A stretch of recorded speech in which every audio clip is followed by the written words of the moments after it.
Avis vascular centre మన దేశంలోనే the best varicose vein hospital. అంటే బేసిక్గా మిమ్మల్ని ఎప్పుడు కలిసినా నేను అడుగుదాం అనుకునే నన్ను రేకెత్తించే ప్రశ్న ఒకటి ఉన్నది.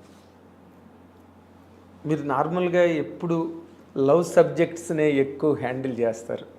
దీనికి కారణం మీరు లవ్లో ఫెయిల్ అయ్యారా, లేకపోతే లవ్లో సక్సెస్ అయ్యారా? What is the element really that inspired to come in to this genre sir? First అందాల రాక్షసి స్టార్ట్ చేయడం అనేది ఒక పెద్ద కాకతాళీయంగా జరిగిందండి. అది ఓకే. అంటే నేను ఫస్ట్ ఏంటంటే అసలు నాకంటూ లవ్ స్టోరీస్ ఏం లేవు.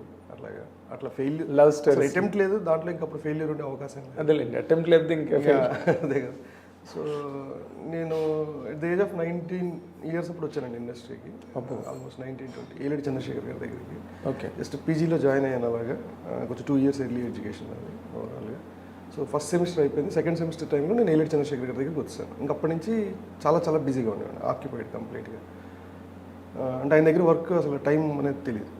24/7 ఉంటుంది. ఎందుకంటే ఆయన పడుకోడు. చాలా హెవీ థాట్ ప్రాసెస్ ఉంటుంది ఆయన ఫిల్మ్ మేకింగ్లో. ఓకే. నేను ఎక్కడ కొత్తగూడెం నుంచి వచ్చాను ఇక్కడికి. చిన్న రైటింగ్ ఇన్ఫ్లుయెన్స్ తప్పించి పెద్దగా ఏమీ లేదు నా దగ్గర. అంటే డైరెక్టర్ అవ్వాలన్న థాట్ కూడా నాకు డిగ్రీ అయిపోయిన తర్వాత వచ్చిన ఆలోచన. దాని చిన్నప్పటి నుంచి ఏదో ఉన్న ఆలోచన కూడా ఏం కాదు. మరి ఏ కారణం చేత ఇండస్ట్రీలోకి వచ్చారు? ఉద్యోగం చేయడం ఇష్టం లేక వచ్చానండి యాక్చువల్గా. ఎందుకంటే చిన్నప్పటి నుంచి రైటింగ్ అలవాటు ఉండేది. అంటే స్టోరీస్ రాసేవాడిని, పోయిటరీ రాసేవాడిని. ఇంకా డిగ్రీ అయిపోయింది. డిగ్రీ అయిపోయిన తర్వాత మాకు చాలా మధ్యతరగతి కుటుంబం. ఒక రకంగా చెప్పాలంటే బిలో మిడిల్ క్లాస్. ఫాదర్ ఏం చేసేవారండి? మా నాన్నగారు సింగరేణి కాలేజ్లో చేసేవారు. సింగరేణి. మా అమ్మగారు ఏమో జ్యుడిషియల్ డిపార్ట్మెంట్. ఓకే. కోర్టులో. సో బోత్ ది పేరెంట్స్ ముగ్గురం బ్రదర్స్ మేము. సో అంత హోల్ బేసే మొత్తం ఎడ్యుకేషన్ ఉండేది. అదే. సో చిన్నప్పటి నుంచి అదే థాట్ ఉండేది. కానీ అంతే ఎందుకు ఎప్పుడు కూడా అటు సైడ్ వెళ్ళలేదు థాట్. అంటే లవ్ చేయటం ఆ ప్రాసెస్ ఎందుకు ఆ ప్రాసెసర్ లేదు నాకు. అదే ఆ స్కూలే లేదు, థాట్ లేదు అసలు. సో వచ్చిన దగ్గర నుంచి బిజీగానే ఉండేవాడిని. అంటే ఏదైతే ఏజ్ అంటారో ఆ ఏజ్ మొత్తం కూడా I spent working in films basically. So అది కూడా చాలా చాలా హార్డ్ వర్క్ ఉండేది ఆయన దగ్గర. అప్పుడే కొత్తగా రావటం నేర్చుకోవటం కదా. అంటే చిన్నప్పటి నుంచి ఉన్న థాట్ అయితే నాకు ఒక థాట్ పెరిగి ఉండేది ఆల్రెడీ. అంటే జీరో నుంచి మొదలు పెట్టాల్సింది. So more over international films అన్ని ఆయన దగ్గర చాలా DVDs ఉండేవి, CDs ఉండేవి చంద్ర గారి దగ్గర. అవి చూడటం. అక్కడ ఫ్రిబ్జీ అని ఒకటి ఉండేది, వీడియో పార్లర్ ఉండేది ఫిబ్జియో సంథింగ్ పేరు గుర్తులేదు. సో అక్కడి నుంచి DVDs తెచ్చుకోవడం. డైలీ మినిమం ఒక 2-3 ఫిల్మ్స్ చూసేవాళ్ళం. సో అలా బిజీ అయిపోయింది తప్పించి థాట్ ఎప్పుడు రాలేదు అసలు అలాగా. ఇకపోతే ఇక లవ్ స్టోరీసే చేయటం అనేది కాకతాళీయం నేను చెప్పాను. యాక్చువల్గా నేను రాసింది ఒక మంచి క్రైమ్ కామెడీ రాశాను. ఫస్ట్ ఫిల్మ్ చేద్దాం అనుకున్నాను. నా ఫ్రెండ్ సుధీర్ అని ప్రొడ్యూసర్ అనమాట. ఇద్దరం కలిసి మొదలుపెట్టాము. బట్ అది కథ రాసేసి అంతా అయిన తర్వాత అది కొంచెం ఎందుకు బడ్జెట్ పెద్దదైపోద్దేమో అనిపించింది. అంటే ఆల్మోస్ట్ అప్పట్లోనే అది ఒక 6 crores టచ్ అయిపోద్ది, 5 crores దాకా అయిపోతుంది. అది యాక్చువల్గా ఐడియా ఏంటంటే ఒక 2.5-3లో తీయాలి సినిమా అనేది. అదే అలివి, అంతకుమించి అలివి లేదు సుధీర్ కూడా. సో ఇంకా లవ్ స్టోరీ అయితే బెటర్ ఆప్షన్ అని చెప్పి అనుకోవడం జరిగింది. సో ఎప్పుడో నేను చిన్నప్పుడు రాసుకున్న ఒక చిన్న పోయిటరీ థాట్ని నేను దాన్ని ఎక్స్పాండ్ చేసి స్టోరీ చేశాను, అందాల రాక్షసి. ఓకే. సో అదేంటంటే ఎర్త్, సన్, మూన్ మధ్యలో ఒక లవ్ స్టోరీ. దాని metaphor. Okay. Earth, sun, moon వీటి మధ్యలో ఒక ప్రేమ కథ ఉంటే ఎలా ఉంటుంది సో అనేది అందాల రాక్షసి మెయిన్ మెటఫర్ ఐడియా. సో దాన్ని ఎక్స్పోజ్ చేస్తూ కథ రాశాను. అలా సినిమా చేశాను. సో అది కంటిన్యూ అయింది అలాగే.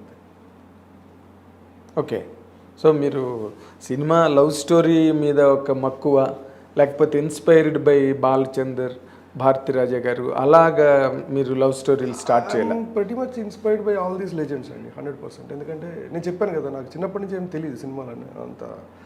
నాకు అసలు పెద్ద ఎక్కువ డైరెక్టర్స్ ఎంతమంది ఉన్నారు నాకు బాగా తెలిసిన డైరెక్టర్, నాకు బాగా నచ్చిన సినిమాలు చాలా తక్కువ అప్పట్లో. అవునా?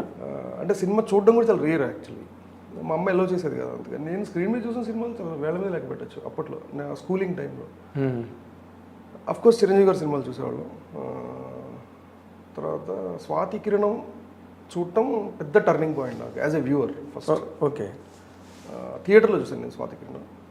నాకు అసలు విశ్వనాథ్ గారు డైరెక్టర్ అసలు అంటే చెప్పాను కదా నేను నార్మల్ అసలు ఏమీ తెలియదు దాని గురించి. నాకు అసలు టెక్నికాలిటీస్ ఏంటి అనేది కూడా ఏం తెలియదు. దానికి ఒక డైరెక్టర్ ఇలా ఉంటుందని ఏం తెలియదు నాకు.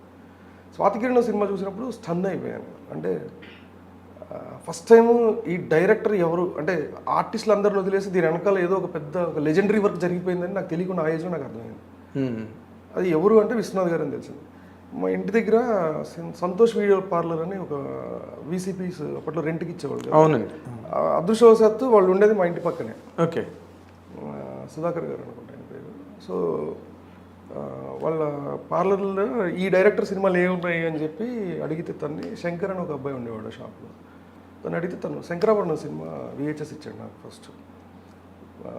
తీసుకుని వాళ్ళ ఇంట్లోనే చూశాను నేను సంతోష్ వీడియో పార్లర్. ఇంకా అది నెక్స్ట్ లెవెల్ ఆఫ్ ఎడిక్షన్ అయిపోయింది నాకు శంకరాభరణం ఫిల్మ్. అదేలేండి. అదే టైంలో సిటీ కేబుల్లో రోజా సినిమా చూశాను. అది ఒక సీజన్ లాగా జరిగింది అది కంప్లీట్. అదొకటి స్టన్ అయిపోయాయి సినిమా. సో దాని తర్వాత నాకు మణిరత్నం గారు, విశ్వనాథ్ గారు చాలా చాలా అంటే అడ్మైర్ చేసే ఇది అయిపోయింది మొత్తం అంతా. ఇంకా తర్వాత నేను విశ్వనాథ్ గారి సినిమాలు అన్నీ చూశాను, మణిరత్నం గారి సినిమాలు చూశాను మొత్తం అంతా. అలా చూసిందే మౌన్ రాగం ఇవన్నీ ఆ టైంలో. అదే మొదటి సినిమాలో నాకు అసలు తెలియదు. రోజా తర్వాత వెనకాల సెర్చ్ అంతా, ఇది స్వాతి కిరణం తర్వాత వెనకాల సెర్చ్ ఏం చేశాను అది ఉండేది అంతే as a viewer. But writing అలవాటు ఉండేది. తర్వాత డిగ్రీకి వచ్చిన తర్వాత దెన్ ఐ డిసైడెడ్ అంటే ఇంకా జాబ్ దీని తర్వాత చదువు అంతా కూడా ఉద్యోగానికి డైవర్ట్ చేస్తుంది తప్పించి డైరెక్షన్ అంతా అటే వెళ్తుంది దారి. అవును. నాకు ఇంట్రెస్ట్ లేదు అసలు, జాబ్ చేసే ఉద్దేశం లేదు, అసలు అలవాటు లేదు, అంటే అంత పేషెన్స్ లేదు నాకు. ఫస్ట్ ఇంకేం చేయగలం అనుకున్నప్పుడు చిన్నప్పటి నుంచి ఉన్న రైటింగ్ ప్యాషన్ తోటి రైటింగ్ అలవాటు ఉండేది చిన్నప్పుడు. ఓకే. సో ఇక దాని మీరు డెస్టినేషన్ కథలు ఈ పత్రికలకి ఏం రాయలేదు. అదే మీ సొంతానికి రాసుకున్నారు. ఓకే. ఎటు అది చిన్న హాబీలాగా అలవాటైంది అంతే, అంతకుమించి ఇంకేం లేదు. పత్రికలకి రాసేంత రాయలేదు నేను. సో డిగ్రీ అయిపోయిన తర్వాత దెన్ ఐ డిసైడెడ్ ఓకే అన్ని నదులు సముద్రంలో కలుస్తాయి అన్నట్టు ఆ రచన నా ఆలోచన రాస్తున్న ఆ థాట్ నన్ను ఇండస్ట్రీకి తీసుకొచ్చింది. ఓకే. అలా నేను ఫస్ట్ కలిసిన వ్యక్తి ఇల్లడి చంద్రశేఖర్ గారు. ఓకే. ఆయన వెంటనే ఇమీడియట్గా అయిపోయిందండి రాగానే? లేదండి, ఒక 1 month ఆయన కంటిన్యూస్గా నేను చాలా ఎకడమిక్స్ చాలా బాగుండేవాడిని అవి ఆల్మోస్ట్ 90% ప్లస్. ఆయన చాలా ఇబ్బంది పడ్డారు, ఎందుకమ్మా ఇంత పెట్టుకుని అవసరంగా ఇక్కడికి వచ్చి ఇప్పుడు ఇచ్చేసుకుంటామేమో ఒకసారి ఆలోచించుకుంటే మీరు వద్దంటే ఇంకొని ట్రై చేస్తాను తప్పించి వెళ్ళిపోవడం లేదు. అంటే నాకు ఉద్యోగం చేయడం ఇంట్రెస్ట్ లేదు అంతే. అదేలేదు, నేను ఏం చేయలేను అంటే ఉద్యోగం చేయడం ఇంట్రెస్ట్ లేదు, దీని మీద ప్యాషన్ ఉంది. సో ప్యాషన్ కూడా అంత స్ట్రాంగ్ ఉందని నేను చెప్పలేనండి. చెప్పలేదు. స్టార్టింగ్లో అంత డైరెక్టర్ అయిపోవాలని అంత జీల్ లేదు. ఉద్యోగం మీద ఉన్న విరక్తి, నాకున్న ఏకైక అవకాశం ఇటు రైటింగ్ రావటం వల్ల నాకున్న హాబీనే ఇప్పుడు నేను ప్రొఫెషన్ చేసుకోవాలి తప్పించి వేరే ఆప్షన్ లేదు అన్నది. కాకపోతే తర్వాత ఆ జర్నీలో ఆ 1 month ఆయన డైలీ కలవటం దీంతో నాకు కొంచెం పెరిగింది దాని తర్వాత. సో ఆయన చెప్పి చాలాసార్లు పాప నాకు చెప్పడానికి ట్రై చేశారు, వద్దు అనవసరం ఇవన్నీ చాలా పెద్ద చాలా జర్నీ ఉంటుంది దీంట్లో, ఒకసారి ఆలోచించుకో. ఆయనకి నా కుటుంబ నేపథ్యం అంతా చెప్పాను నేను. అప్పుడు ఇన్ని పెట్టుకొని నీకు ఎందుకు ఇప్పుడు అనవసరంగా అని ఆయనే ఒక ఐడియాస్ నా కథలన్నీ విన్నారు ఫస్ట్. తర్వాత ఎవ్రీ వీక్ కలిసేవాళ్ళు ఆయన. నేను దిల్సుఖ్ నగర్లో ఉండేవాడిని, పిలిచేవాళ్ళు పాపం ఆయన ఫ్రీగా ఉన్నప్పుడు. ఫైనల్గా ఆఫ్టర్ 1 month ఈ సెడ్ ఎస్ ఓకే నువ్వు ఏదో తొందరగానే క్రాక్ చేసేలాగున్నావు ఈ మిత్ని దా అన్నారు. అలా ఆయన దగ్గర జాయిన్ అయ్యాను. ఇంకా నేను ఎవరి దగ్గర చేయలేదండి. అంటే ఇప్పుడు ఈ పర్టికులర్ ఈ ప్రాసెస్లో మీ పేరెంట్స్ మిమ్మల్ని? మా అమ్మ అసలు మాట్లాడలేదండి నాతో, ఒక 1 year మాట్లాడలేదు. ఎందుకు ఇందులోకి వచ్చినందుకు? అసలు అంటే నోవేర్ వచ్చాను నేను, అంటే వెనకాల ఎవరు తెలీదు, ముందు ఎవరు లేరు అసలు ఫ్యామిలీస్లో కానీ ఎక్కడ కూడా. అలా వచ్చాను నేను. మా అమ్మ అసలు మాట్లాడలేదు నాతో ఒక 1 year. నాన్నగారు? మా నాన్న ఓకే, మా నాన్న కొంచెం లైట్ ఏది నచ్చితే అలా ఉండాలి కానీ ఏముంది ఉద్యోగం అన్నట్టు ఉండేవాళ్ళు. మా అమ్మ అసలు మాట్లాడలేదు, ఎందుకంటే ఏదో మేము చదివి ఉద్యోగం చేసేస్తాం అనుకుంది. అన్నయ్య అలాగే సెటిల్ అయిపోయి. అంటే మిడిల్ క్లాస్ మెంటాలిటీ అట్లాగే ఉంటుంది కదా. ఇప్పుడు చదువుకుని ఏదో ఒక ఉద్యోగంలోకి వెళ్ళి ఆవిడ తప్పు కదా అది, సరే సంబంధం లేకుండా ఏదో చేస్తానంటే ఎవరికైనా భయం వేస్తుంది కదా, రిస్క్. సో ఆ భయం. అన్నయ్య సపోర్ట్ చాలా ఉండేదండి. తమ్ముడప్పుడు పుట్టపర్తిలో చదువుతూ ఉండేవాడు. So okay. సో అలాగ వచ్చిన ఈ ప్రయాణం మరి దర్శకుడిగా ఎలాగా? చందు గారు భయంకరంగా అంటే ఒక టీచర్ అనాలండి ఆయన్ని. ఓన్లీ అంటే అప్పట్లో అలా ఉండేది, అంటే అసిస్టెంట్ డైరెక్టర్ అంటే అది చాలా బాధ్యత కూడుకున్న పని. అసిస్టెంట్ డైరెక్టర్ అంటే చాలా వర్క్ ఉంటుంది.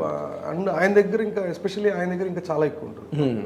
అంటే డైరెక్షన్ డిపార్ట్మెంట్ వర్క్ మొత్తం టోటల్ అసిస్టెంట్ డైరెక్టర్ మీద ఉంటుంది. అండ్ ఆయన ఫ్రీ హ్యాండ్ ఉండేదండి ఆయన దగ్గర. అంటే ఆయన ప్రతి ఒక్కటి ఆయన దగ్గర నేర్చుకున్నది. ఈరోజు వాడేయమంటే ఓన్లీ ఎల్లడి చంద్రశేఖర్ గారు అంతేనా? ఇంకా వేరే సర్వం ఆయనకే. ఓకే. గురు బ్రహ్మ గురు విష్ణు దేవుడు ఇంకా నాకు. నా లైఫ్లో ఆయన లేకపోతే నేను ఈరోజు ఇక్కడ లేను. ఓకే. మరి అది మీకు ఏ రకమైన ఆలోచన డైరెక్టర్ అవుదామని గట్ట ఏం లేని పరిస్థితుల్లో ఒక వర్క్ కింద మీరు ఏలేటి గారి వర్క్ కింద కదండి, అంటే డైరెక్టర్ అవ్వాలని అంత నేను చెప్పాను కదా, ఫస్ట్ కలిసినప్పటికీ అంత లేదు. It's not burning, it's a desire, that's it. Okay, ఉట్టి డిజైర్స్ తోటి ఏమీ జరగవు భూమి మీద. బర్నింగ్ అండి, అది బర్న్ అవ్వాలి. ఆ 1 month లో బర్న్ అవుట్ స్టార్ట్ అయింది. దాని తర్వాత నేను చాలా సీరియస్ భయంకరంగా హార్డ్ వర్క్ చేశాను. అంటే అది నా హార్డ్ వర్క్ చేశానంటే చాలా కష్టపడ్డాను అని చెప్పడం అది ఏమి అలంకారం కాదు. అది అవసరం, వృత్తి ధర్మం. అది అవసరం, వృత్తి ధర్మం. ఆ పని చేసే డిమాండ్. అంతేగాని నేను చాలా కష్టపడ్డానని చెప్పుకోవడం విశ్లేషణ కాదు, ఇది కాదు, ఏం కాదు, అలంకారం అయితే కాదు. డెఫినెట్ అది మినిమం, అది మినిమం ఎఫర్ట్. దాన్ని మనం ఎక్కడ కూడా భూతద్దంలో పెట్టి చెప్పేది కాదు, చూసేది కాదు. కష్టం సార్. ఇప్పుడు ఆ పాయింట్ నుంచి మీరు డైరెక్టర్ అయ్యే పాయింట్ మధ్యలో మీ తాలూకా ప్రయాసలు అంటే అంత సులభంగా జరిగిందా, లేకపోతే దానికి కూడా ఎదురు దెబ్బలు లేకపోతే రకరకాల ఆపసోపాలు పడ్డారా? అంటే ఏమో అండి, మరి దేవుడి దయ, మరి ఏలిట్ గారి బ్లెస్సింగ్స్ ఏమో తెలియదు. కానీ నేను అసిస్టెంట్ డైరెక్టర్ అవ్వడానికి కష్టపడ్డాను. ఫస్ట్ కలిసిన డైరెక్టర్ అయినా జాయిన్ అయ్యాను. దాని తర్వాత నేను 2005లో ఒక షార్ట్ ఫిల్మ్ చేశానండి, ఐఎమ్ ఫేమస్ అని. ఊరికే అంటే అనుకోకుండా ఒక రోజు తర్వాత చేశాను అనమాట అది. ఓకే, అనుకోకుండా ఒకరోజు చందు గారి ఫిల్మ్ ఉంది కదా, ఊరికే అంటే ఊరికే మనం ఏదేదో అనేసుకుంటాం, ఎంతవరకు అసలు ఏం చేయగలం. అప్పటికి ఇంకా డిజిటల్ రెవల్యూషన్ కూడా లేదు. అంటే 2005 అంటే అసలు జీరో. సూపర్ 16mm షూట్ చేశాను అనమాట. సో దానికి అది యాక్చువల్గా చాలా హెల్ప్ చేసింది, నా కెరియర్ని బూస్ట్ చేసింది. అంటే డైరెక్టర్ అవ్వడానికి చాలా ప్రముఖ పాత్ర షార్ట్ ఫిల్మ్ అని చెప్పాలి, కీ రోల్. అది అసలు ఎలా చేశారు, 4-5 పేజీల కథ ఉంది అంతే. దాన్ని ట్రాన్స్లేట్ చేయాలంటే చాలా కావాలి కదా. ఫస్ట్ డబ్బులు కావాలి. అది ఆ రోజుల్లో ఒక 5 లక్షలు ఖర్చు అయిందండి. అది అంటే డిఫికల్ట్, కొంత నా అజ్ఞానం కూడా అనొచ్చు, డెఫినెట్గా అనాలి. ఏదో ఒకటి లేకుండా అంత అవ్వదు. దానికి చాలామంది సపోర్ట్ చేశారు. ఫస్ట్ బేసిక్గా సెంథిల్ కెమెరామెన్ ఏమో నెగిటివ్ ఫ్రీగా ఇప్పించాడు తను, ఫ్యూజీ వాళ్ళతో మాట్లాడి. అండ్ తర్వాత డిఐ కూడా ప్రసాద్ బాంబేలో చేసినట్టున్నాం, అది కూడా ఫ్రీ ఆఫ్ కాస్ట్ చేశారు. చాలా మినిమల్ ఛార్జెస్ అసలు, అంటే ఎవ్రీథింగ్. అండ్ రమారాజమౌళి గారు ఒక 1 lakh ఇచ్చారు నాకు. ఇంకా నేను తిరిగి ఇవ్వలేదు ఆవిడకి. అడగలేదా మరి? ఆవిడ ఎందుకు అడుగుతారండి, కాదు మీకు ఇద్దామని అనిపించలేదు అంటే ఇప్పుడు మీరు చెప్తే వెళ్తుందండి లోపలికి. బట్ అది తీర్చుకోవాలనే రుణం కాదండి, అలా రుణం అలా ఉంటేనే బాగుంటుంది. ఉంటే బాగుంటుంది, అదేలే. అంటే రుణానుబంధం అది ఉంటే బాగుంటుంది అనిపించింది మేబీ. అండ్ చందు గారు, గంగరాజు గారు, అది మనం గుణంగా అంటే చాలా పిల్లల్లో చూసేవాళ్ళు అండి నన్ను, చాలా ప్రొటెక్టివ్గా ఉంచేవాళ్ళు. అంటే ఏదో ఫ్యామిలీ మెంబర్లా చూసారు అంతా. అదేలే మీ అదృష్టం. అందరినీ, నన్ను ఒక్కడని కాదు, ఆ సంస్థలో పనిచేసిన జస్టిల్లో వర్క్ చేసిన ఎవరైనా, చందు గారి దగ్గర ఉన్న వాళ్ళ ఫ్యామిలీ అయినా సరే ఒక ఫ్యామిలీ మెంబర్స్ లాగా. నేను యాక్చువల్లీ ఎక్కువ శాతం వాళ్ళ ఇంట్లోనే ఉండేవాడిని. మళ్ళీ దిల్సుఖ్ నగర్ కదా, అవును, నేను చందు గారి ఇంట్లోనే ఉండేవాడిని. సో చాలా ఇదిగా ఉండేవాడిని. సో అలా జరిగింది. అది చాలా పెద్ద హెల్ప్ అయిందండి ఆ షార్ట్ ఫిల్మ్ బేసిక్గా. అది అందరికీ నచ్చడం, అంటే ఓకే వీడు ఉట్టి మాట్లాడగలలే, వీడు తీయగలలే, వీడు చెప్పేది ట్రాన్స్లేట్ చేయగలడు అన్న ఒక థాట్ తీసుకొచ్చింది. దాని తర్వాత జర్నీ స్టార్ట్ అయింది. అంటే ఫస్ట్ ఫిల్మ్ డైరెక్షన్ కూడా పెద్ద కష్టపడింది ఏం లేదు. ఓకే, కానీ కష్టం మొత్తం కూడా అందాల రాక్షస్ తర్వాత పడ్డాను. ఎలా? అది అప్పుడు ఏదో బాగా తీసేవు అని అందరూ అన్నారు, కానీ ఇప్పుడున్న కల్ట్ స్టేటస్ ఆ రోజు లేదండి రిలీజ్ అయినప్పుడు ఆ సినిమాకి. ఇప్పుడు అందరు చెప్తున్నారు కానీ చాలా అద్భుతమైన సినిమా అంటారు. బట్ దాని అప్పుడు అంత గుర్తించలేదు బేసిక్గా. కొంచెం స్ట్రగుల్ మొత్తం అప్పుడు పడ్డాను. ఆఫ్టర్ అందాల రాక్షసి ఒక 2 years చాలా ఇబ్బంది పడ్డాను. ఓకే, అంటే అదే నేను ఎందుకంటే ఇబ్బంది అంటే ప్రతి ఒక్కరు పడేదండి అది.